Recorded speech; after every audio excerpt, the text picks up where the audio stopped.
They say America loves a good moment, not a long speech, not a complicated explanation, just a moment. A single image that explains everything we wish were true about ourselves. This one is set on a baseball field. The year is 1947.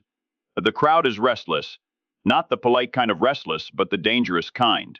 The kind that mutters. The kind that spits words sharper than broken glass. Words that do not belong in a game. Words meant to wound. On the field stands a man who should not be there, at least not according to many in the stands. He wears a Brooklyn uniform. He plays first base.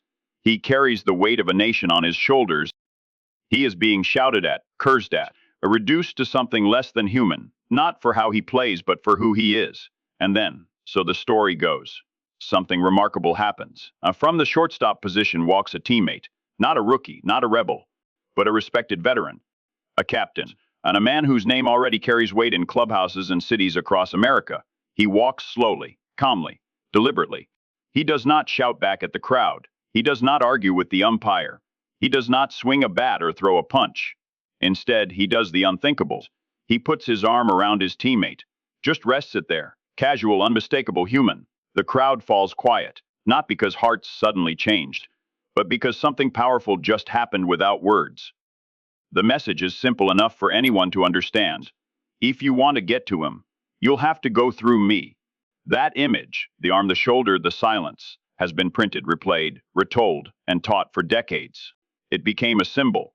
A white man and a black man standing together in a time when standing together came at a cost. It became a shortcut to understanding courage, a snapshot of decency, a moment America could point to and say, see, we were better than we think. And the teammate. He became part of the story forever, and the quiet hero who used no speech and no fists, just presence. The teammate was said to be Pee Wee Reese. But now, here's where the story slows down, because sometimes the story we remember is not exactly the story that happened.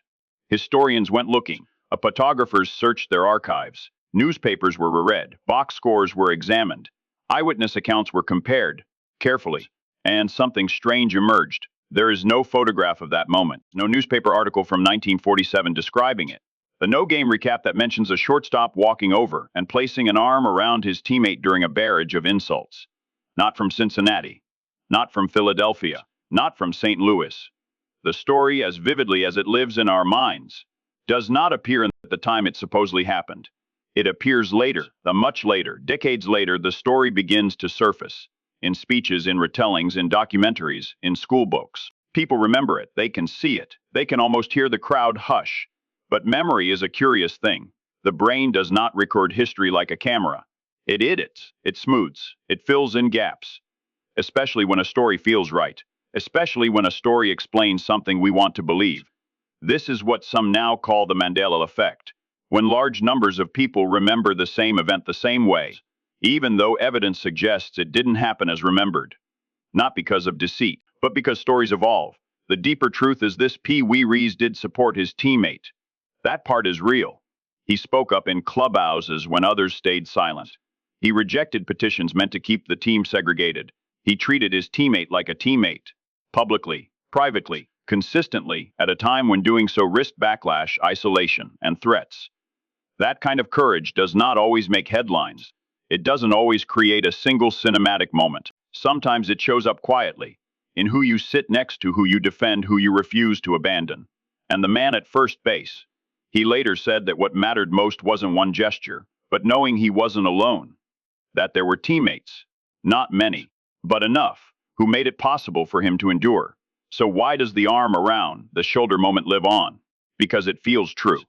Because it captures the essence of allyship in a way facts sometimes struggle to do. Because America, still learning how to talk about race and courage, needed a picture. And sometimes, when history doesn't provide the picture we need, memory paints one. The irony is this: the real story is just as powerful. A southern white ballplayer from Kentucky choosing decency over convenience. But a black ballplayer choosing dignity over retaliation. A team learning, imperfectly, how to become something better than it was. No arm required. And that may be the most Paul Harvey truth of all. Because the real story behind the story isn't about a single moment frozen in time. It's about how courage often happens quietly, how memory shapes meaning, and how legends sometimes form not to deceive, but to teach.